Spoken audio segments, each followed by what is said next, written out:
And Hayato Mitsuishi, who is the president of the Japan Film Society and festival director of LA Eigafest. Now let's start with Hayato. Can you give us a little understanding more about the Japan Film Society and Eigafest? Sure. Japan Film Society is a 501c3 nonprofit organization established to promote Japanese film and culture to the general American audience, the broad American audience. LA Eigafest is one of the biggest events we hold, where we showcase films that we believe will cater towards the broad American audience. And we have three missions. One is to showcase these films. Number two is to introduce these up-and-coming filmmakers to the Hollywood community. And number three is to really promote and establish the relation between Hollywood and Japanese entertainment community.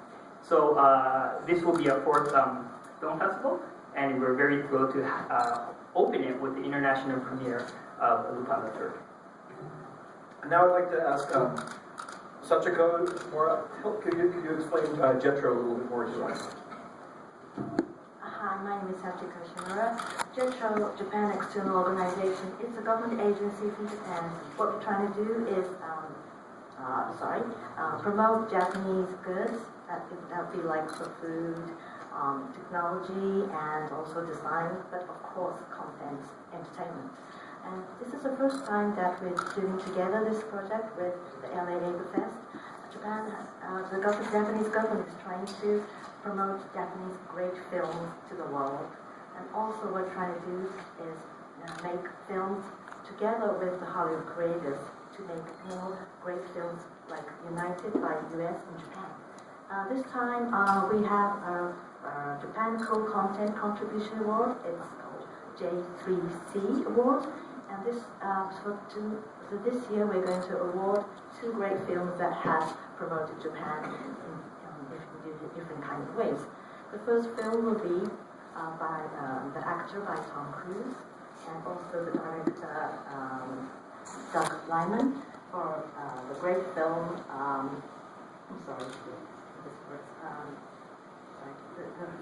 The original film name is The Killer.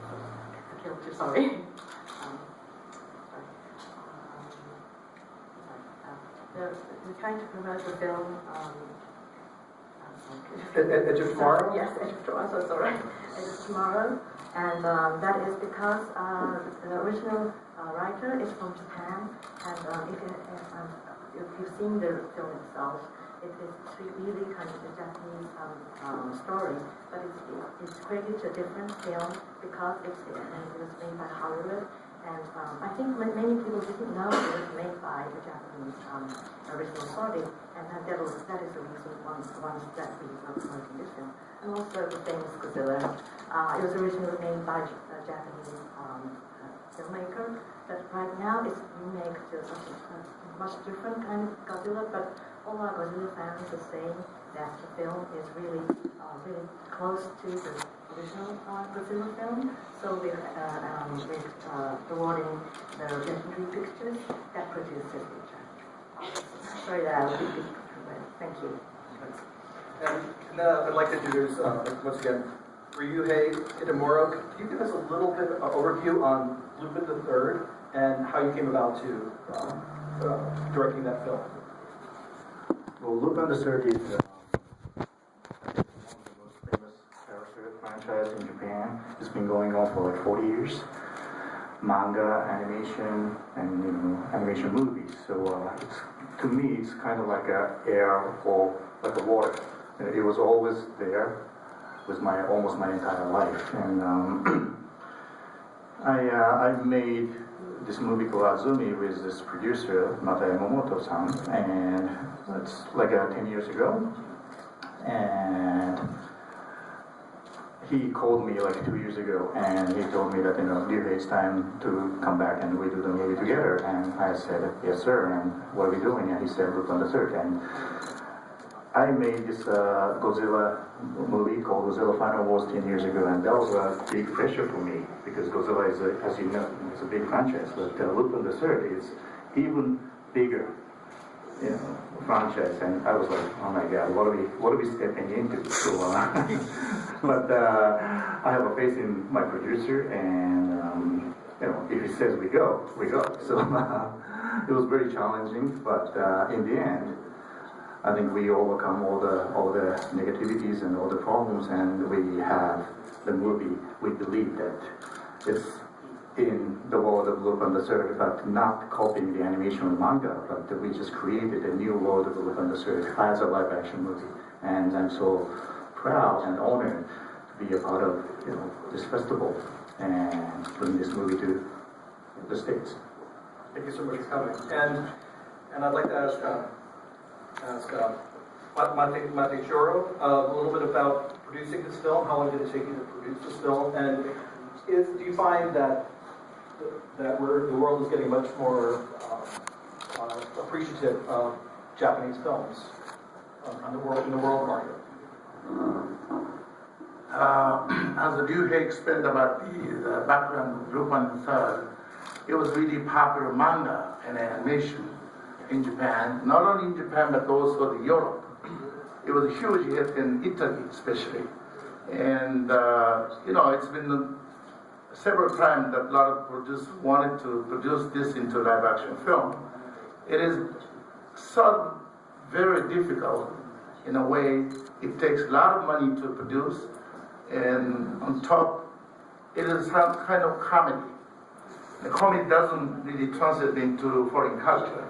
So we faced some of the difficulty actually producing this film with big budget. But we decided to move on. And half of it because the computer technology made us to be able to produce such a manga culture into live action film. Because it's now computer graphic and all those technology just bring us to the reality that we may be able to produce any kind of visual idea into live action. That helps us a lot. And then on top, I also started to find out kind of collaboration throughout the Asia. I think Chinese film industry, Korean film industry, even the Thailand film industry, all those Asian film industry really getting closer these days. But I felt a little bit strange. Japan is kind of left behind. So this is kind of idea we Japanese step into Asian film production together with these Asian countries to be able to kind of unify Asian film industry. That was our ambition to achieve throughout this production. Overall, we had a really great, collaboration with these people in Asia, and then possibly we wanted to bring this out to the, every other places. Liu He was working in Hollywood. He's been directing film here. Now I've been producing film here too in the past, like 1980s.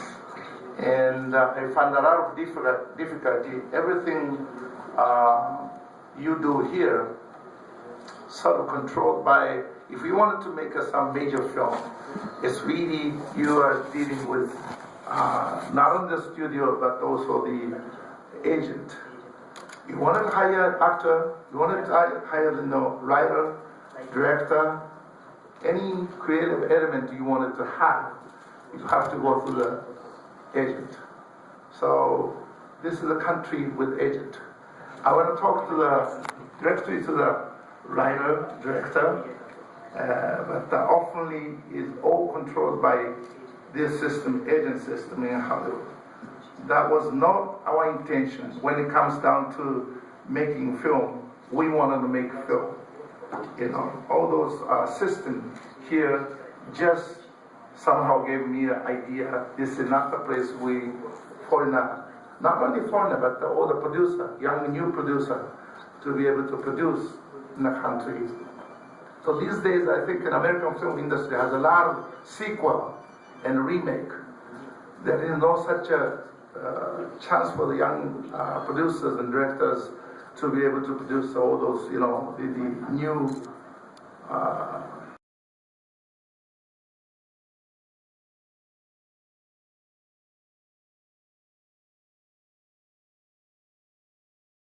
our own idea, not only in an Asian country, but sooner we wanted to bring our, stuff to even to America. It's been always America to teach us how to make film. Now our time to bring our culture to the world. That's somehow when we're thinking to produce this movie. Even though we didn't have that much money, we spent, quite a big amount of money for Japanese film industry, and finally made it through it. Thank you. Now I'd like to talk to Meisa Kuroki about your work in this film. How did that come about? Were you familiar with the story, or were you given the script first?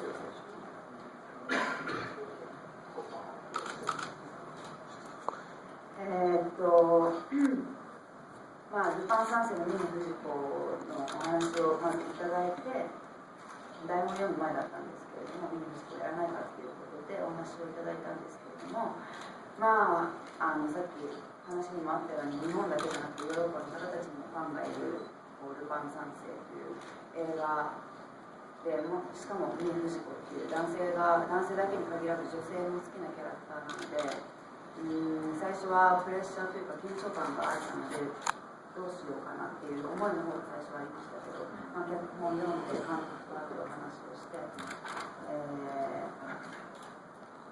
ぜひこのかっこいい作品に、一緒になって力を注げたらなと思ってやらせてもらいました。